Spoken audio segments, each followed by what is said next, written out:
We're so accustomed to counting by tens, but there's a glaring exception, where we count by 12s. On a clock there are 12 hours, rather than 10. Why is that? On a calendar, why are there 12 months, rather than 10? Believe it or not, there are instances when counting by 10 isn't the best idea. To better understand that, suppose clocks did have 10 hours. Here's a 12-hour clock. Here's a 10-hour clock. Let's compare what it means for it to be a quarter after the hour. With a 12-hour clock, a quarter after the hour aligns with 3 o'clock. With a 10-hour clock, a quarter after the hour aligns with 2.5 o'clock. See the problem?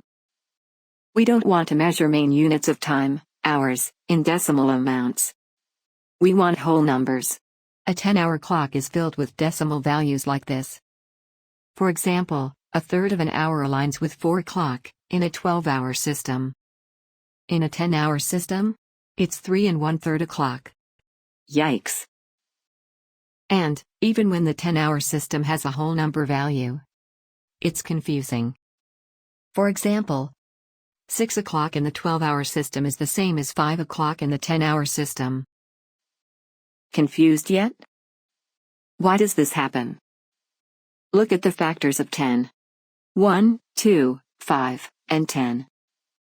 These are the only positive whole numbers that divide evenly into 10. Now look at the factors of 12. 1, 2, 3, 4, 6, and 12. The fact that 12 has more factors than 10 means that there are more fractions of an hour that are still whole numbers.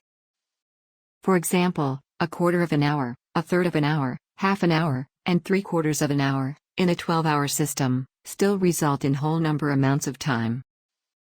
Not so with a 10-hour system.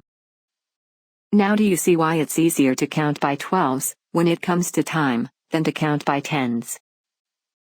The same idea applies to months. There are 12 months in a year. A quarter of a year is 3 months. The 4 seasons are each a quarter of a year. Half a year is 6 months. These fractional amounts just wouldn't work with a 10-month year. As a result, the Chinese zodiac, and other zodiac systems, have 12 symbols, one for each month.